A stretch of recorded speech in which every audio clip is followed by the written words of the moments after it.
اور کون دیتا ہے دینے کو منہ چاہیے دینے والا ہے سچا ہمارا۔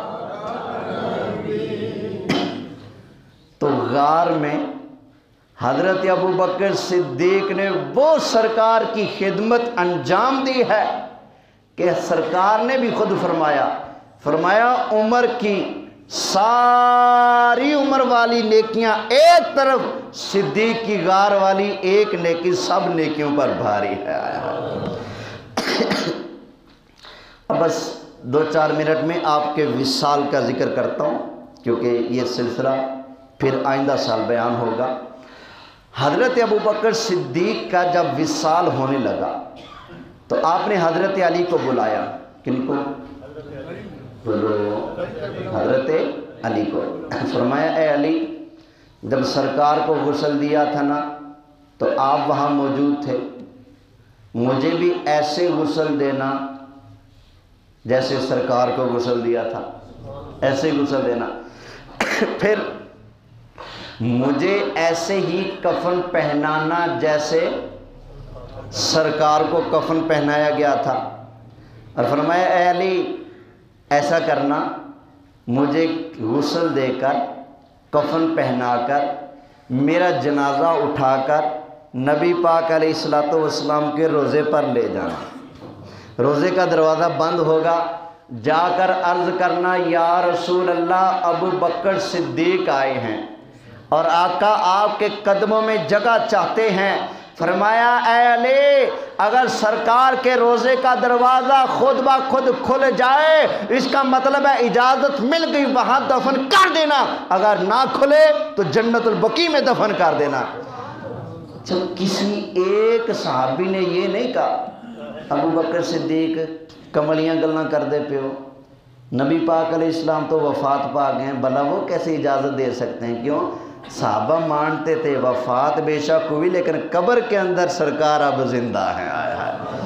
قبر سرکار کی جنت کے باغوں میں سے سب سے اعلیٰ باغ ہے، سرکار اس میں زندہ ہیں۔ توجہ ہے؟ محبت سے کہیے سبحان اللہ۔ خیر، حضرت ابوبکر صدیق رضی اللہ تعالی عنہ کا انتقال ہوا نا، غسل دیا، کفن پہنایا، جنازہ ہوا، سب کچھ کرنے کے بعد سرکار کے روضے پر لے آئے اور آ کر عرض کیا یا رسول اللہ، ابوبکر صدیق آئے ہیں اور آقا آپ کے قدموں میں دفن ہونے کی اجازت چاہتے ہیں۔ اب تفسیر کبیر وغیرہ کے اندر بھی لکھا ہوا ہے جیسے یہ عرض کیا گیا، نبی کریم علیہ الصلوۃ والسلام کے روضہ انور کا دروازہ خود بخود کھل گیا اور اندر سے آواز آئی اوصل الحبیب الی الحبیب، اور دیر نہ کرو، جلدی سے حبیب کو حبیب سے ملا دو۔ یہ سرکار کے روضہ انور سے آواز آئی، پھر اس کے بعد سرکار کی اجازت کے ساتھ حضرت ابوبکر صدیق کو نبی پاک علیہ السلام کے روضے کے اندر دفن کر دیا گیا۔ صدیق تا ہے ذیشان ریساں کون کرے، ہے جان دا جملہ جہان ریساں، پڑھ دو یار، ہے جان دا جملہ جہان ریساں، وچ غار رلے تے مزار رلے، ہر حال چ یار دے نال رلے، اج پوچھنا اے ایمان ریساں، کرے صدیق تا ہے ذیشان ریساں۔ تو اجے بھی ایمان پوچھنا ہے؟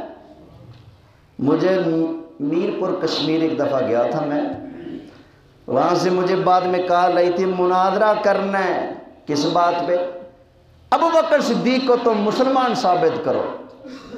یہ کئی ظالم بے غیرت نہیں مانتے نا آپ کو، کہتے جی ان کا ایمان ثابت کرو، تو میں اس کو بھی کہوں گا اور جو بھی صدیق کا منکر ہے اس کو بھی کہوں گا۔ وچ غار رلے تے مزار رلے، پڑھ دو یار، وچ غار رلے تے مزار رلے ہر حال چ یار دے نال رلے اجے پوچھنا ہے ایمان ریسا کون کرے صدیق تا ہے ذیشان ریسا کون کرے۔ اللہ تعالی حضرت ابو بکر صدیق کے درجے اور زیادہ بلند فرمائے اور آپ کا روحانی فیض روحانی توجہ ہم سب کو نصیب فرمائے، آمین بجاہ النبی الامین صلی اللہ علیہ وسلم۔